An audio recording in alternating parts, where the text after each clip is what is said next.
Student आज मैं आप लोगों को क्लास 12 फिजिक्स का सेक्शन बी का यूनिट फर्स्ट जिसका नाम है ऑप्टिक्स प्रकाश की, इससे संबंधित जो पहला लेसन लागू किया गया है प्रकाश का परावर्तन तथा प्रकाश का अपवर्तन, इसी से संबंधित जो भी टॉपिक इंपॉर्टेंट है आपके बोर्ड एग्जाम के लिए उसी को हम आज बताएंगे आपको।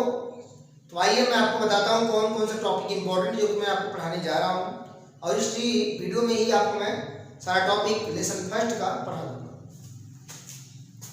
हमारा फर्स्ट टॉपिक है गोलीय दर्पण, सेकंड होगा अवतल दर्पण और उत्तल दर्पण जो कि गोलीय दर्पण का ही प्रकार है। फोकस दूरी और वक्र त्रिज्या में संबंध, इससे संबंधित टॉपिक पढ़ना है।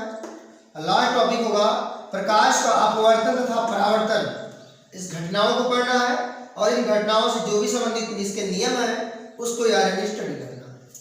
तो सबसे पहले मैं आपको स्टडी कराऊंगा गोलीय दर्पण क्या है। गोलीय दर्पण क्या है? गोलीय दर्पण जो होता है कांच के कटे हुए खोखले गोले के जो भाग होते हैं उसे ही गोलीय दर्पण कहा जाता है।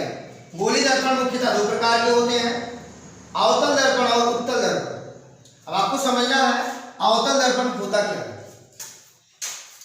इस चित्र के माध्यम से आप समझिएगा। इस चित्र में मैंने आपको अवतल दर्पण का चित्र बनाया है जिसमें दो तल हैं, एक उभरा हुआ तल है, दूसरा जो है दबा हुआ तल।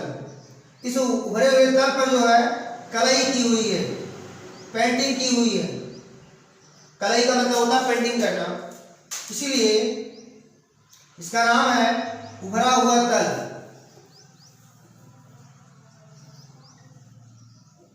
उभरा हुआ तल। अंदर में जो है दबा हुआ तल जो है, अंदर जो धंसा हुआ भाग है इसको बोलते हैं परावर्तक तल।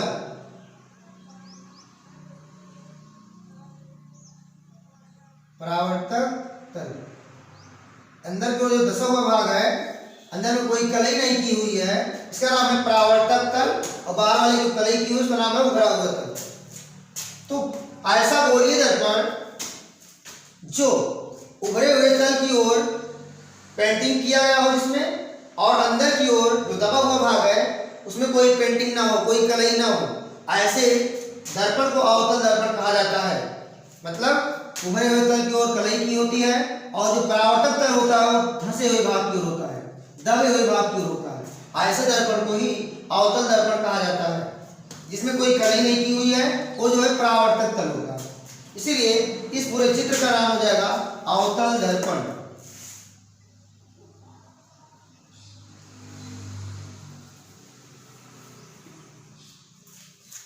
अब आपको समझना है उत्तल दर्पण के बारे में।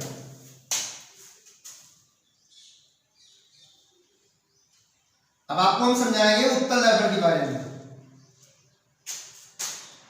सेम इसी का अपोजिट होता है, चित्र से ही पता चल जाएगा। इसमें उभरे हुए तल की ओर कलई की हुई है, लेकिन इसमें दबे हुए तल की ओर कलई की जाती है। सेम उसी का उल्टा। दबे हुए तल का मतलब अंदर की ओर जो दबा हुआ भाग है, इसमें क्या किया हुआ है, इसका नाम हो जाएगा कलई किया हुआ भाग या दबा हुआ तल। बाहर की ओर जो है परावर्तक तल होता है।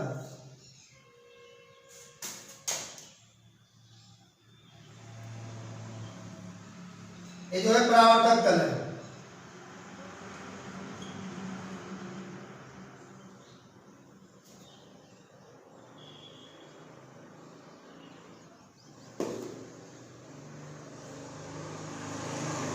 परावर्तक तल ऐसा गोलीय दर्पण जिसका दबा हुआ भाग कलई से युक्त हो और उभरा हुआ भाग कोई भी कलई इसमें ना किया गया हो, उसे ही हम लोग अवतल दर्पण उत्तल दर्पण कहते हैं। ये रहा मेरा उत्तल दर्पण।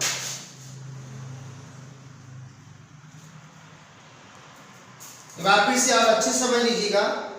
ऐसा गोलीय दर्पण जिसका दबा हुआ भाग परावर्तक तल का काम करता है और उभरा हुआ भाग कलई से युक्त होता है, पेंटिंग से युक्त होता है, उसे ही हम लोग अवतल दर्पण कहते हैं। सेम उसी का अपोजिट, दबे हुए भाग की ओर कलई किया हो और उभरे हुए भाग की ओर परावर्तक तल हो, ऐसे दर्पण को ही उत्तल दर्पण कहा जाता। ये रहा हमारा उत्तल दर्पण की परिभाषा। अब आपको गोले दर्पण के बारे में फिर से थोड़ा सा बताता हूं। वह दर्पण जो कांच के खोखले गोले के कटे हुए भाग होते हैं उसे ही गोले दर्पण कहा जाता है। वह दर्पण जो कांच के खोखले गोले के कटे हुए भाग होते हैं उसे गोली दर्पण कहते हैं। और ये दो प्रकार का होता है, अवतल दर्पण और उत्तल दर्पण। अवतल दर्पण में उभरे हुए भाग की ओर कलई होती है और दबे हुए भाग की ओर परावर्तक तल होता है। सेम उसी का उल्टा उत्तल दर्पण होता है। इसमें उभरे हुए भाग की ओर परावर्तक तल हो जाता है और दबे हुए भाग की ओर कलई होता है। कलई होती है, कलई किया हुआ भाग, पेंटिंग किया हुआ भाग।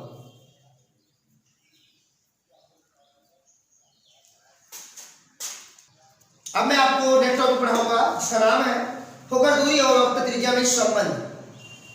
स्टूडेंट, फोकस दूरी को हम लोग कैपिटल एफ से प्रदर्शित करेंगे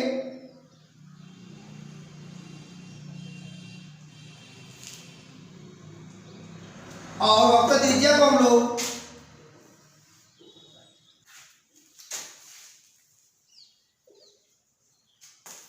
फोकस दूरी को हम लोग कैपिटल एफ से रिप्रेजेंट करते हैं। कभी कभी स्मॉल एफ से भी लिखा जाता है। बहुत सारे बुकों में स्मॉल एफ, बहुत सारे बुक में कैपिटल एफ का यूज किया जाता है, तो हम यहाँ पर स्मॉल एफ का यूज किए हैं। और वक्र त्रिज्या को हम लोग कैपिटल आर से रिप्रेजेंट करेंगे। ये रहा हमारा फोकस दूरी का स्मॉल एफ और वक्र त्रिज्या जो है कैपिटल आर मैंने रिप्रेजेंट किया है। तो आपको इसमें रिलेशनशिप करना है, फोकस दूरी और वक्र त्रिज्या में क्या संबंध है। तो फोकस दूरी बराबर होता है वक्र त्रिज्या बटे 2। फोकस दूरी बराबर वक्र त्रिज्या बटे 2 या फिर इक्वल टू आर अपॉन 2। तो यहाँ पर अगर हम वक्र त्रिज्या फाइंड करना हो तो हम क्रॉस मल्टीप्लाई से रेडियस फाइंड कर लेते हैं। आर बन जाए R equal to F into 2, मतलब 2f। वक्र त्रिज्या बराबर फोकस दूरी गुणे 2, इसका मतलब यह आर इक्वल टू 2f। वक्र त्रिज्या बराबर 2 गुणे फोकस दूरी। ये रहा हमारा वक्र त्रिज्या और फोकस दूरी में संबंध का फार्मूला। इसमें कोई टेंशन नहीं लेना आपको, कैपिटल एफ भी लगा सकते हैं, स्मॉल एफ भी प्रेजेंट कर सकते हैं। तो वही हम आपको नेक्स्ट टॉपिक पढ़ाते हैं जो कि प्रकाश के अपवर्तन और परावर्तन से संबंधित है। हमारे लेसन फर्स्ट, यूनिट फर्स्ट, जिसका नाम है ऑप्टिक्स, इसका जो पहला लेसन है उसका नाम है प्रकाश का अपवर्तन और परावर्तन। प्रकाश की एक घटना का नाम है, दूसरी घटना परावर्तन है। इन दोनों घटनाओं का स्टडी लेसन फर्स्ट में करना है। तो आइए हम पहले इसी के बारे में स्टडी करेंगे, प्रकाश का अपवर्तन होता क्या है। जब कोई प्रकाश की किरण एक माध्यम से दूसरे माध्यम में जाती है तो अविलंब से तो वह अपने मार्ग से विचलित हो जाती है। जब कोई प्रकाश की किरण एक माध्यम से दूसरे माध्यम में जाती है तो वह अपने मार्ग से थोड़ा सा विचलित हो जाती है, अपने मार्ग से थोड़ा सा हट जाती है। तो प्रकाश के अपने मार्ग से हटने की इस घटना को ही प्रकाश का अपवर्तन कहते हैं। प्रकाश का अपने मार्ग से विचलित होने की इस घटना को ही प्रकाश का अपवर्तन कहते हैं। थोड़ा सा हम चित्र के माध्यम से आपको समझाने की कोशिश करेंगे। मान लीजिए यह विलंब है और एक प्रकाश की किरण आती है, इसको बोलते हैं आपतित किरण। आपतित किरण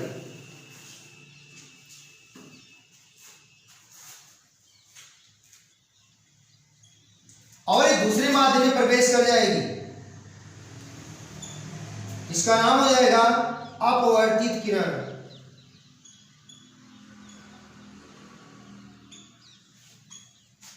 आपतित किरण और अपवर्तित किरण, ये जो है अविलंब है। यहां पहला माध्यम है और ये यहां पर आपको लगाया गया है माध्यम, इसका नाम रखा गया है कांच। जब कोई भी प्रकाश किरण एक माध्यम से दूसरे माध्यम में जाती है तो अपने मार्ग से थोड़ा सा विचलित हो जाती है, इसीलिए इस घटना को बोलते हैं प्रकाश का अपवर्तन। आने वाली किरण का हम आपतित किरण नाम देंगे, दूसरे माध्यम में प्रवेश कर जाए उसका नाम अपवर्तित किरण, और जो अभिलंब के साथ यहाँ कोण बन रहा है उसका नाम आपतन कोण हो जाएगा। यहाँ पर आपतन कोण आई और यहाँ हो जाएगा अपवर्तन कोण R। आपतन कोण को I से प्रदर्शित करते हैं और अपवर्तन कोण को स्मॉल r से प्रदर्शित करते हैं। अब आपको हम बताएंगे प्रकाश के अपवर्तन की जो मुख्य दो नियम है उसके बारे में। पहला नियम होता है आपतित किरण, अपवर्तित किरण तथा आपतन बिंदु पर अविलंब तीनों एक ही तल में स्थित होते हैं। फिर से मैं इसको रिपीट करूंगा, आपतित किरण, अपवर्तित किरण तथा आपतन बिंदु पर अविलंब तीनों एक ही तल में स्थित होते हैं। अब होगा मेरा सेकंड नियम, जो कि सेकंड नियम है, बहुत ही इंपॉर्टेंट है। इसको हम लोग बोलते हैं स्नेल का नियम। प्रकाश के अपवर्तन का जो दूसरा नियम है इसे स्नेल के नियम से जाना जाता है, स्नेल्स लॉ। इनके अकॉर्डिंग देखिएगा, आपतन कोण की ज्या और अपवर्तन कोण की ज्या का अनुपात एक नियतांक होता है। ज्या का मतलब साइन, मतलब sine I upon sine R equal to नियतांक, कांस्टेंट वैल्यू हो जाएगी इसकी। इसे ही हम लोग बोलते हैं स्नेल का नियम। आपतन कोण की ज्या, आपतन कोण का मतलब I होता है, ज्या का मतलब साइन, साइन I, और अपवर्तन कोण की ज्या का मतलब साइन R। इसका अनुपात, अनुपात में भिन्न एक नियतांक होता, और इस नियतांक को हम एक नाम देंगे 1n2। 1n2 का मतलब क्या होता है, आप इसको अच्छे से समझने की कोशिश कीजिएगा। इसको हम लिख सकते हैं sine I upon sine R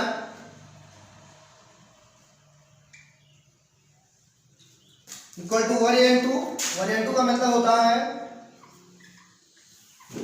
n2 बटे n1।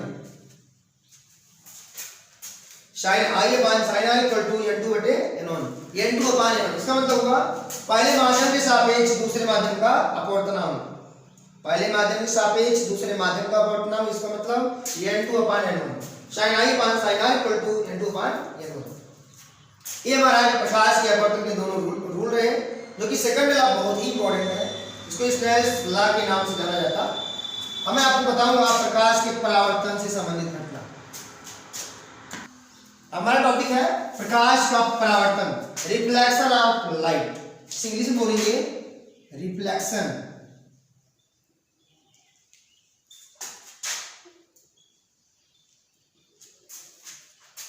प्रकाश का परावर्तन क्या है?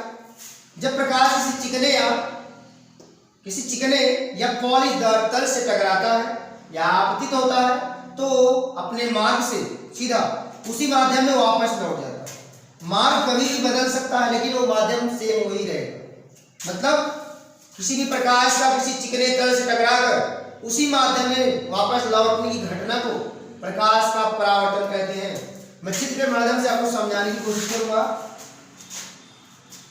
ये चिकना तल है, कोई प्रकाश आया, मैं यहाँ अभिलंब ड्रा कर देता हूं एक, और उसी माध्यम में वापस लौट गया।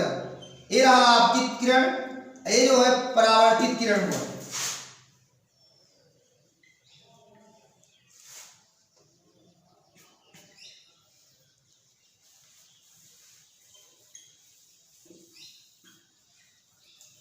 आपतित किरण और परावर्तित किरण, ये रहा आपतन बिंदु। स्टूडेंट्स, किसी भी प्रकाश की किरण का किसी भी चिकने या पॉलीदार तल या तेल लगा हुआ कोई भी तल, उसे वापस लौटने की घटना को ही प्रकाश का परावर्तन कहते हैं। आपतित किरण, ये रहा परावर्तित किरण। आपतित किरण से जो कोण बनेगा उसे बोलते हैं आपतन कोण I। अब परावर्तित कोण किरण से जो कोण बनेगा उसे बोलते हैं परावर्तन कोण R। आपतन कोण और परावर्तन कोण ये दोनों आपके सामने है। अब आपको समझना है प्रकाश के परावर्तन के मुख्य दो नियम। पहला नियम होता है आपतित किरण, परावर्तित किरण तथा आपतन बिंदु पर अविलंब तीनों एक ही तल में स्थित होते हैं। आपतित किरण, परावर्तित किरण तथा आपतन बिंदु पर अविलंब तीनों एक ही तल में स्थित होते हैं। अब मुझे आपको बताना है सेकंड रूल। आपतन कोण I परावर्तन कोण R के बराबर होता है। यही है हमारा सेकंड रूल। जिस कोण पर आपतन कोण बनेगा उतने ही कोण पर परावर्तन कोण बनेगा। एकदम फिक्स है। ये होगा हमारा second law of reflection of light, प्रकाश के परावर्तन के मुख्य दो नियम थे, पहला और दूसरा नियम। यही हमारा इंपॉर्टेंट रूल है जो कि आपके लेसन का भी नाम ही रखा गया है, प्रकाश का अपवर्तन और परावर्तन। आइए मेरा नेक्स्ट टॉपिक है रेखीय आवर्धन और दर्पण का सूत्र। रेखीय आवर्धन की जो परिभाषा होगी, किसी भी वस्तु के प्रतिबिंब की लंबाई, इसको हम इमेज बोलते हैं, आई से रिप्रेजेंट करेंगे, और वस्तु की लंबाई ओ के अनुपात को रेखीय आवर्धन कहते हैं, जिसका हम लोग यम से रिप्रेजेंट करते हैं। किसी वस्तु के प्रतिबिंब की लंबाई आई और वस्तु की लंबाई ओ के अनुपात को रेखीय आवर्धन यम कहते हैं।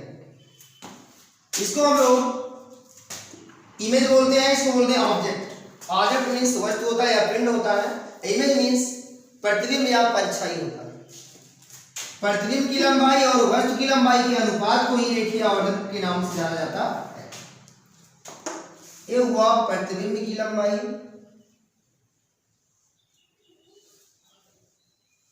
नीचे है वस्तु की लंबाई,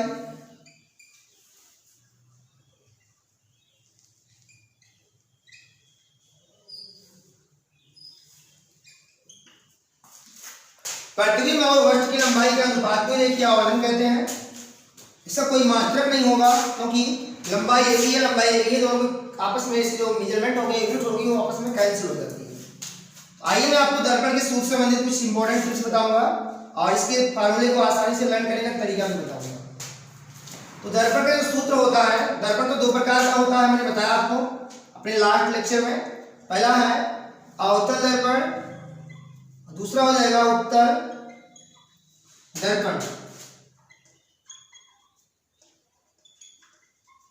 अवतल को इंग्लिश में बोलते हैं कॉनकेव, CONCAV, और उत्तल को बोलते हैं कॉन्वेक्स,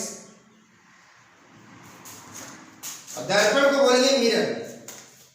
तो यहां पर मुझे समझना है दर्पण का सूत्र, ऐसा फार्मूला जो अवतल दर्पण और उत्तल दर्पण दोनों के लिए काम करे, वही फार्मूला दर्पण का सूत्र होगा। और जो फार्मूला है हमारे फोकस दूरी और प्रतिबिंब की दूरी और वस्तु की दूरी u में संबंध को रिप्रेजेंट करता है। तो यह भी u में संबंध जो आता है हो जाएगा 1/f = 1/v + 1/u। यही फार्मूला फोकस दूरी, प्रतिबिंब की दूरी v और वस्तु की दूरी u के बीच संबंध प्रकट करता है या रिलेशनशिप प्रेजेंट करता है। इस फार्मूले से हम लोग फोकस दूरी को फाइंड कर सकते हैं, प्रतिबिंब की दूरी को फाइंड कर सकते हैं और वस्तु की दूरी u को भी फाइंड कर सकते हैं। इसे ही दर्पण का सूत्र कहते हैं। ये रहा दर्पण की फोकस दूरी और जो है प्रतिबिंब की दूरी है, और ये वस्तु की लंबाई है या वस्तु की दूरी है। इस प्रकार हम अवतल दर्पण और उत्तल दर्पण में क्या अंतर होता है, इस फार्मूले से इसके बारे में बताऊंगा आपको। हम आपको बताएंगे अवतल दर्पण में कैसा फार्मूला यूज करेंगे। अवतल फार्मूला से नहीं होगा, 1/f = 1/v + 1/u, यही फार्मूला यूज करते हैं। इसके लिए केवल u, v और f इन सबका मान हमेशा माइनस में होता है। फोकस दूरी, प्रतिबिंब की दूरी और वस्तु दूरी, इन तीनों का मान अगर ऋणात्मक रखेंगे ये हमारा अवतल दर्पण का सूत्र हो जाएगा। ये हुआ चिन्ह परिपाटी।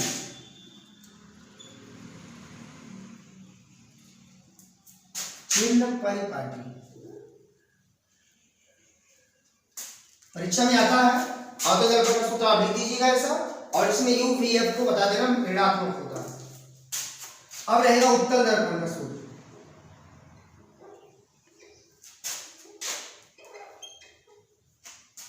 इस सूत्र में होता है, सूत्र सेम यही होगा, 1/f = 1/v + 1/u, formula same होगा। इसकी जो चिन्ह परिपाटी हो जाएगी, इसमें केवल u का मान माइनस होता है बस, और सारे मान v हुए और f हुए क्या होते हैं, प्लस होते हैं। ये होगा हमारा उत्तल दर्पण का सूत्र, u का मान माइनस और सभी मान ऋणात्मक होते हैं। ये रहा हमारा अवतल उत्तल दर्पण के सूत्र में संबंध। क्या अंतर है दोनों में, चिन्हों का अंतर है, बस फार्मूला सेम होता है। इस प्रकार हमें यही फार्मूला लर्न कर लेना है 1/f equal to 1/v plus 1/u, चाहे अवतल का पूछा जाए चाहे उत्तल का। अवतल का सूत्र लिखने के बाद u v f को माइनस में लिखा जाता है, इसे आपको लिखना पड़ेगा। और उत्तल का जब लिखेंगे सूत्र यही होगा, u का मान माइनस और सारे मान धनात्मक होते हैं। ये रहा हमारा इसका सूत्र। अब मैं इसी पर समाप्त करता हूँ इस चैप्टर को। थैंक्स।